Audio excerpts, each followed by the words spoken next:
लेकिन उसकी आंखें खूनालूद थीं और उसके चेहरे पर गुस्सा था। लेकिन जब उसने संदूक को खोलने की कोशिश की तो उसे एक बिजली का झटका लगा।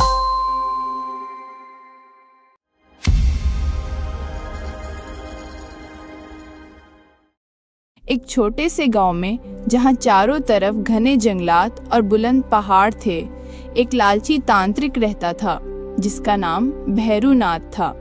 भैरूनाथ सिर्फ जादू टोने का माहिर नहीं था, बल्कि वो लोगों के दिलों को पढ़ने और उनकी कमजोरियों का फायदा उठाने में भी ताक था।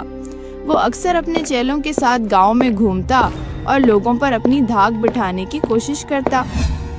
भैरूनाथ अपने चेलों के साथ गांव के चौक में खड़ा था और ऊंची आवाज में बोल रहा था, अरे ओ गांव वालों, सुन लो, भैरूनाथ बाबा की बात सुन लो।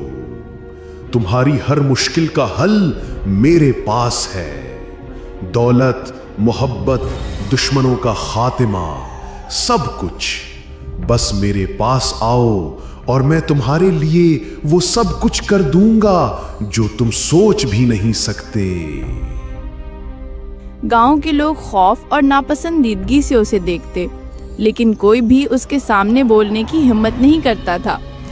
भैरूनाथ, जो इस गांव के एक कदीम पुरस्रार कुएं के करीब रहता था, उस कुएं के बारे में अक्सर बढ़ा चढ़ा कर बातें करता था, जिसके बारे में कहा जाता था कि उसमें रूहानी ताकतें पोशीदा हैं। ये कुआं, ये सिर्फ पानी का गड्ढा नहीं है, इसमें वो ताकत है जो तुमने कभी देखी नहीं होगी, और उस ताकत तक रसाई का राज सिर्फ मैं जानता हूं, भैरूनाथ। गांव वाले उस कुएं को मुकद्दस मानते थे और उससे फासला रखते थे, लेकिन भैरूनाथ उसकी गहराइयों में छुपे खजानों और ताकतों के पीछे पागल था। भैरूनाथ की लालच इस हद तक बढ़ चुकी थी कि वो गांव की नौजवान लड़कियों को निशाना बनाता, खास तौर पर उन लड़कियों को जो शादी के करीब होती थीं। वो उनके वालिदैन को धमकी देता या उन्हें जादू के जरिए अपने जाल में फंसाता, ताकि वो अपनी बेटियों को इस कुएं के किनारे उसके लिए एक खास रस्म अदा करने पर मजबूर करें। भैरूनाथ एक गांव वाले को धमकाते हुए कहता, तुम्हारी बेटी की शादी में रुकावट है ना, मैं जानता हूं, ये सब मेरे ही असर की वजह से है। अगर तुम चाहते हो कि तुम्हारी बेटी की शादी बगैर किसी रुकावट के हो, तो तुम्हें इस रस्म में हिस्सा लेना पड़ेगा। इस रस्म में लड़की को कुएं में एक मखसूस सुर्ख रंग की चूड़ियां फेंकनी पड़ती थीं, जिसके बाद भैरूनाथ का ख्याल था कि उसे कदीम ताकत मिलेगी और कुएं का खजाना जाहिर होगा। एक दिन गांव की सबसे खूबसूरत और नेक दिल लड़की देविया की शादी तय हो गई। देविया की सादगी और मासूमियत गांव में मशहूर थी। भैरूनाथ की नज़र भी उस पर पड़ गई और उसकी लालच पहले से ज्यादा शिद्दत इख्तियार कर गई। हा हा हा हा हा हा, दिव्या, वो खूबसूरत लड़की, उसकी खूबसूरती इस कुएं की ताकत के लिए बेहतरीन जरिया बनेगी। उसने देविया के वालिदैन को धमकाना शुरू कर दिया कि अगर उन्होंने देविया को इस रस्म के लिए तैयार ना किया तो वो गांव को तबाह कर देगा। सुनो दिव्या के बाप, अगर तुम्हारी बेटी ने कुएं की रस्म अदा न की तो मैं इस गांव पर ऐसा अजाब नाजिल करूंगा कि तुम लोग भूख से मर जाओगे, तुम्हारी फसलें सूख जाएंगी और तुम्हारी जमीनें बंजर हो जाएंगी। देविया के वालिदैन, जो अपनी बेटी और गांव की हिफाजत चाहते थे, दिल ही दिल में रोते हुए तैयार हो गए। मेरी बेटी, मुझे अफसोस है कि हमें ये करना पड़ रहा है। नहीं माँ, अगर मेरी कुर्बानी से गांव और आप सब महफूज रह सकते हैं तो मैं तैयार हूँ। रस्म की रात गांव के सब लोग खामोशी से कुएं के करीब जमा हुए, लेकिन भैरूनाथ के खौफ से कोई आगे न बढ़ा। भैरूनाथ एक बड़ी सी बोरी लिए हुए था, जिसमें उसका ख्याल था कि कुएं का खजाना भर कर ले जाएगा। भैरूनाथ ने दिव्या को कुएं के किनारे खड़ा किया और उसे एक चमकीली सुर्ख चूड़ियों का जोड़ा दिया। जो उसने खास तौर पर इस रस्म के लिए तैयार करवाया था। जल्दी करो लड़की, वक्त जाया मत करो। इन चूड़ियों को कुएं में फेंको और मुझे इसके बदले में तमाम दौलत मिलेगी। ये कुआं मेरी दौलत का जरिया बनेगा और तुम सब मेरे गुलाम। जैसे ही दिव्या ने चूड़ियां कुएं में फेंकी, एक अजीबोगरीब वाकया पेश आया। कुएं से एक जोरदार आवाज आई, जैसे कोई चीज अंदर से उछली हो। कुएं का पानी लाल होना शुरू हो गया, जैसे कि खून हो, और उससे एक तेज रोशनी निकली जिसने पूरी फिजा को रोशन कर दिया। भैरूनाथ, जो खजाने की तवक्को में था, हैरान रह गया। उसके चेहरे पर खौफ के आसार नुमाया होने लगे। उसकी हंसी गायब हो चुकी थी। ये क्या हो रहा है? ये मेरा मंसूबा नहीं था। ये तो सिर्फ खजाना निकलने का इशारा होना चाहिए था। रोशनी बढ़ती गई और उसमें से एक हाथ निकला जो सीधा भैरूनाथ की तरफ बढ़ा। तुमने मेरी पाकी को नापाक किया है। तुमने अपने लालच में बेगुनाहों को नुकसान पहुंचाया है। तुम्हारा वक्त अब खत्म हो चुका है तांत्रिक। नहीं नहीं, छोड़ो मुझे, बचाओ बचाओ, कोई मुझे बचाए। वो हाथ भैरूनाथ को गर्दन से दबोचकर तेजी से कुएं में खींचने लगा। भैरूनाथ को कुएं में खींच लिया गया और इसके साथ ही वो बोरी भी जो वो खजाने के लिए लाया था। कुएं का पानी दोबारा नॉर्मल हो गया, लेकिन इसकी सतह पर लाल चूड़ियों का एक जोड़ा तैरने लगा। गांव वाले खौफ और हैरानी से इस मंजर को देखते रहे, लेकिन कोई भी चूड़ियों को उठाने की हिम्मत न कर सका। इस वाकये के बाद गांव के लोगों ने इस कुएं को पहले से ज्यादा खौफनाक और पुरस्कार समझना शुरू कर दिया। ये ऊपर वाले का इंसाफ है। इस लालची को उसके गुनाहों की सजा मिल गई। कहा जाता है कि भैरवनाथ की रूह हमेशा के लिए इस कुएं में कैद हो गई और वो लालच और सजा की अलामत बन गया।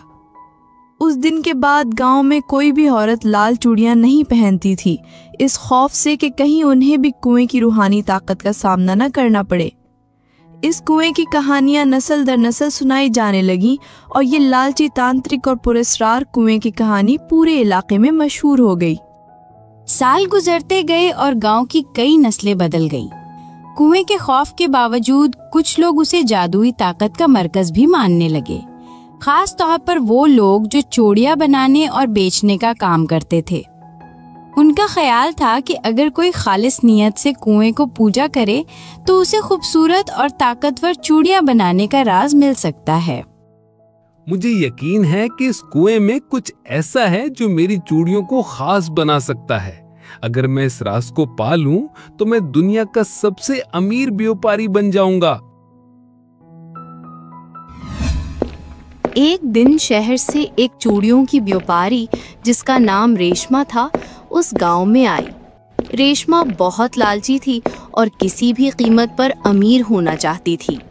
उसने कुएं के बारे में सुना और उसकी कहानियों को अफवाह समझा।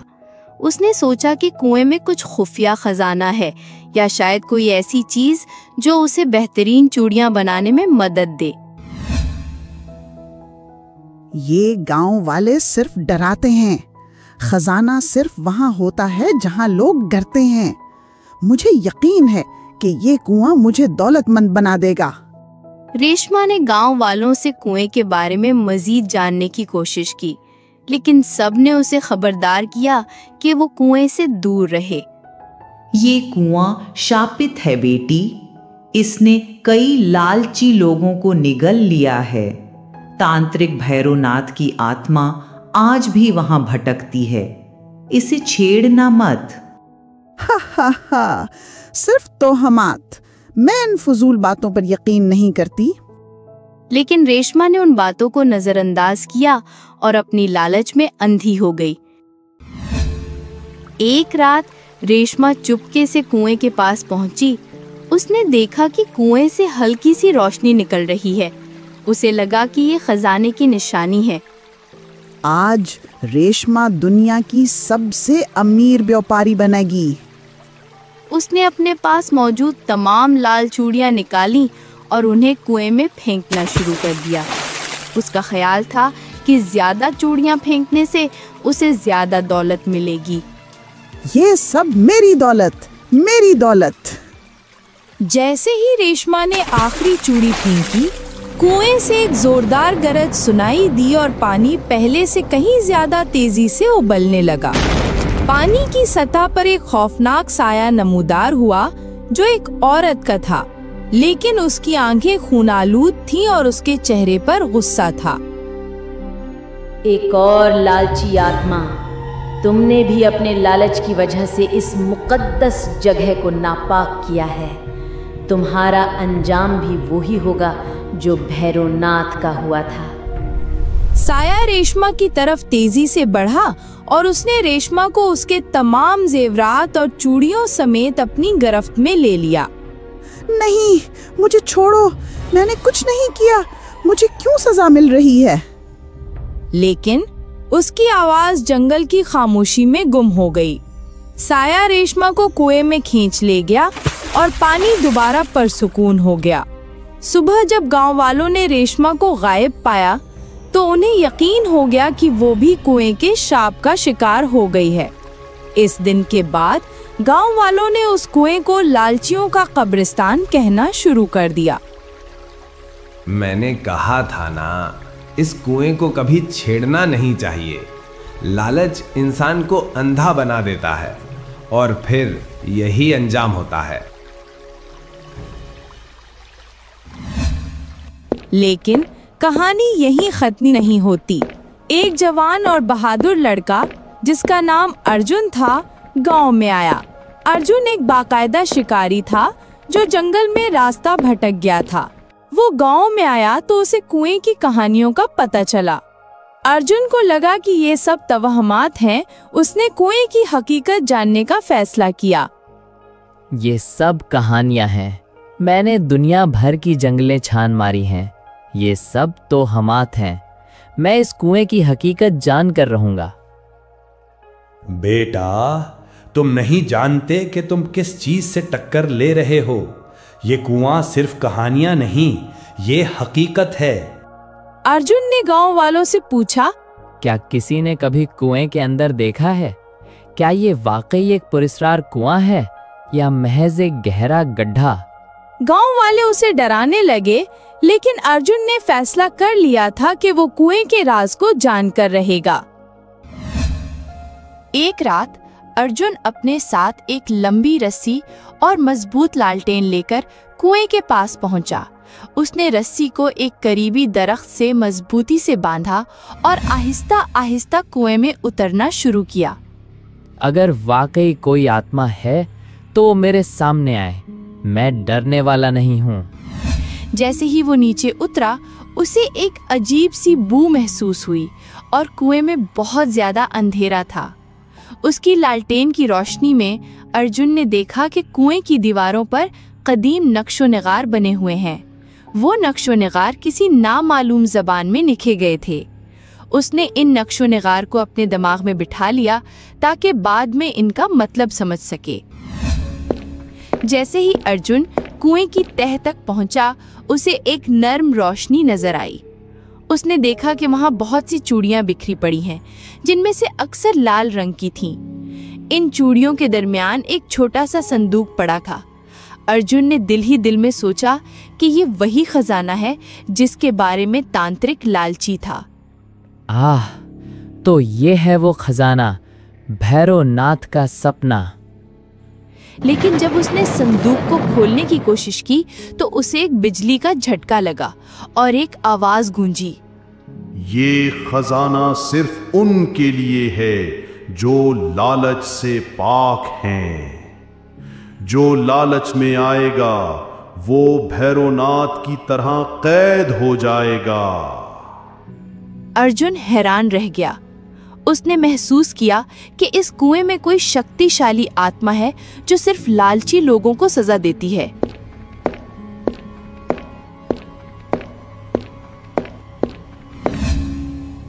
अर्जुन ने संदूक को छोड़ दिया और गौर से कुएं की तह का मुआयना किया। उसने देखा कि कुएं के पानी में एक छोटा सा रास्ता था जो एक गार में खुलता था। अर्जुन ने इस गार में दाखिल होने का फैसला किया। ये रास्ता कहाँ जाता है? क्या ये भैरवनाथ का खुफिया ठिकाना है? गार के अंदर बहुत ज्यादा अंधेरा था और उसे अपनी लालटेन की मदद से आगे बढ़ना पड़ा। गार के आखिर में अर्जुन को एक बड़ा हॉल मिला। हॉल के बीच में एक बड़ी चट्टान थी जिस पर एक कदीम कुल्हाड़ी पड़ी थी। कुल्हाड़ी पर भी वही नामालूम नक्शो निगार बने थे जो कुएं की दीवारों पर थे। अर्जुन को लगा कि ये कुल्हाड़ी बहुत पुरानी है। अर्जुन ने कुल्हाड़ी को उठाया। जैसे ही उसने इसे उठाया, हॉल में एक मौसीकी सुनाई दी और नक्शो निगार चमकने लगे। एक पत्थर उसके सामने से हट गया और वहाँ एक रास्ता नजर आया जो बाहर निकल रहा था। तो ये है इस कुएं का असल राज। ये सिर्फ एक हथियार नहीं बल्कि एक दरवाजा भी है। अर्जुन समझ गया कि ये कोई खजाना नहीं था बल्कि एक कदीम हथियार था जो बदरूहों को ख़त्म करने के लिए इस्तेमाल होता था। उसने फैसला किया कि वो इस कदीम कुल्हाड़ी का इस्तेमाल लालची भैरवनाथ की रूह को हमेशा के लिए ख़त्म करने के लिए करेगा।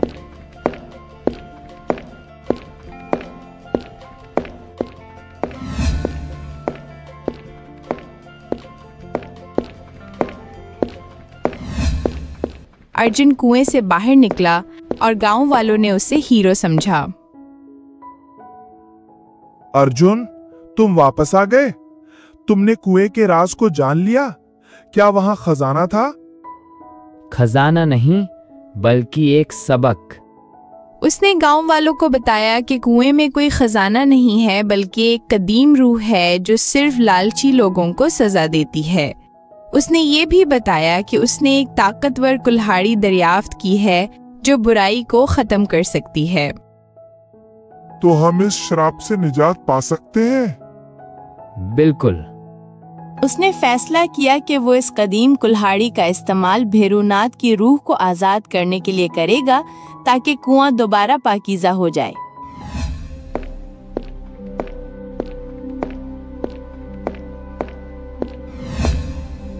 एक बार फिर अर्जुन कुएं के पास गया।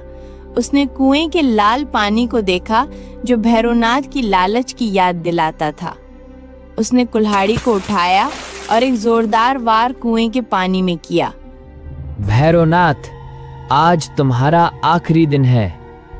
जैसे ही कुल्हाड़ी पानी से टकराई, एक जोरदार चीख गूंजी और कुएं से काला धुआं निकला। काला धुआं फैलता गया और फिर एक खौफनाक शक्ल इख्तियार कर ली। ये भैरवनाथ की रूह थी जो गुस्से में थी। तुम मुझे खत्म नहीं कर सकते। मैंने इस कुएं पर सदियों से राज किया है। अर्जुन ने कुल्हाड़ी का दूसरा वार किया और रूह चीखती हुई पीछे हटने लगी। अर्जुन मुसलसल वार करता रहा और रूह कमजोर होती गई। तुम्हारी लालच ने तुम्हें तबाह कर दिया भैरवनाथ। अब तुम्हें आजादी मिलेगी, लेकिन तुम्हारी रूह कभी इस दुनिया में वापस नहीं आ सकेगी। आखिरकार एक आखिरी वार के साथ भैरवनाथ की रूह टुकड़ों में बट गई और हवा में गायब हो गई। कुएं का पानी दोबारा साफ हो गया और इससे एक सुकून बख्श रोशनी निकली।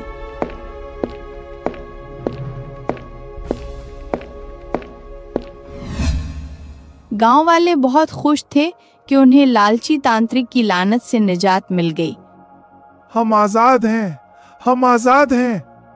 अर्जुन ने गांव वालों को बताया कि अब कुआं मुकद्दस हो चुका है और उसे कभी भी लालच के लिए इस्तेमाल नहीं करना चाहिए। इस कुएं को एक सबक के तौर पर याद रखना। लालच इंसान को अंधा बना देता है और सिर्फ नेक नियत और सच्चाई ही हमें हकीकी आजादी दे सकती है। उस दिन के बाद कुआं एक मुकद्दस जगह बन गया जहां लोग सच्चाई, नेक दिली और कुर्बानी की कहानियां सुनाने आते थे। लालची तांत्रिक की कहानी एक इखलाकी सबक बन गई जो आने वाली नस्लों को याद दिलाती कि लालच हमेशा तबाही लाती है। अगर आपको ये कहानी और इसका सबक पसंद आया है तो बराह करम इस वीडियो को लाइक करें और हमारे चैनल को सब्सक्राइब करना ना भूलें। आपके ताउन से हमें मजीद ऐसी कहानियां पेश करने की तरगीब मिलती है।